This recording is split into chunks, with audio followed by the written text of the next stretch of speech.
আজকে ভাই পরীক্ষা কেমন দিলেন ভাই? কঠিন পরীক্ষা দিছি। অ্যানাটমি ফিল্ড, ঠিক আছে।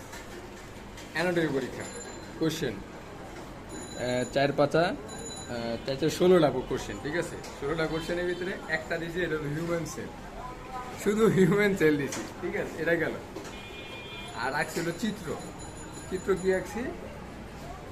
পাশের জন্য দেখলাম একটা চিত্র আছে, যে চিত্রটা আমি পারি, কি হলো ওই যে সাইনোমিয়াল জয়েন্ট কিছু একটা এরকম ছিল। চিত্রটা মনের মাধুর জমি ছায়া যে বডি শেপ দিয়ে আঁকছি, এটা অসম্ভব কল্পনা। স্যার নাম্বার দিব না, মানে স্যার না হইলেও নাম্বার দিব। মনের মাধুর জমি ছায়া মিনিমাম 30 মিনিট ধরে আঁকছি এই চিত্র, কি করব, সময় নাই। পরে গেল, পরে দেখলাম পাশাতে দেখলাম নেফ্রন আঁকতেছি। ওকে, নেফ্রনটা লিখলাম, এটাও গেল। পরে চিন্তা করতেছি যে কিডনি যেহেতু পড়ছিলাম, প্রশ্নের ভিতরে পয়রা পাইতেছি না কিডনিটা কোন জায়গায়, ঠিক আছে। আমি করলাম কি, কিডনিটারে মনের মাধুর তুমি সে আঁকলাম। যেমন 2টা নালী থাকে, 2টা কিডনি লাগে, 2টা নালী, একটা নালী উপরে একটা নালী পিছনের দিকে। শুধুমাত্র একটা ওই নালীটা আঁকছি মিনিমাম 10 মিনিট লাগে, মানে সময় তো যাইতেই বাবা, পরীক্ষা 3টা করে। কিডনিটাতে খুব সুন্দর মতো গ্রাফিক্স কইরা পুরো ফিগাটা এমন সুন্দর করে রাখছি। পরে কিডনি 2টা পাইপ, মানে ওই যে মুতে এই যে তলফের এই পাইপ দিয়া নতুনের জায়গায় সুন্দর মতো মনের মাধ্যমে মিনিমাম 40 মিনিট রাখছি।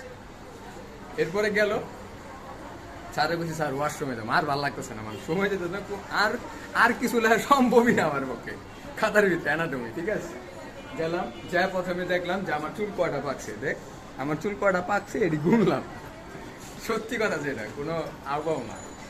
পরে ওয়াশরুমে গেলাম, একটু সারম, বাইরে না একটু পেট্রোল বাইরেছে, যেহেতু পেট্রোল দাম অনেক বেশি, ঠিক আছে, একটুখানি বাইরেছে। বাইরানোর পরে চিন্তা করলাম যে কি করা যায় এখন। চুলটি ঠিক করলাম এমনে, ঠিক আছে। করার পরে চিন্তা করলাম একটু পানি দেওয়া যায়, পুরা বেশি পানি দিলে তো আবার সমস্যা। হালকা করে নিলাম,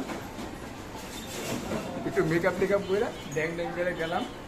আর ভালো লাগতেছে না, পরে খাতাটা জমা দিয়ে আয়া বললাম, ঠিক আছে। সর্বত্র গেলে লিখছিল হিউম্যান সেল যারে বলে, ঠিক আছে, ওটা আঁকছি। তারপরে 2টা নাম বলে আসি, ওটা লিখছি না, 4টা নাম লিখছি, 5টা না 6টা নাম, 4টা নাম লিখছি। আর মনে হিউম্যান সেলের যে পর্দাটা, এই পর্দাটার নামই ভুলে গেছি গা। চিন্তা কর, প্রথম যেটা এটাই ভুলে গেছি গা। কঠিন অ্যান্সার দিচ্ছেন। হ্যাঁ কঠিন। এই স্যারে চিত্র দিয়ে কইলো নাম্বার দিব, মনের মাধুর্য মিশাই লিখছি। আমি লিখতেছিলাম স্যার মনের মাধুর্য মিশাই লিখছি, আমার পরে স্যারে চিনা দেখা পরে বেতাল আসছে। এটা হলো আমার অ্যানাটমি এক্সাম, বলা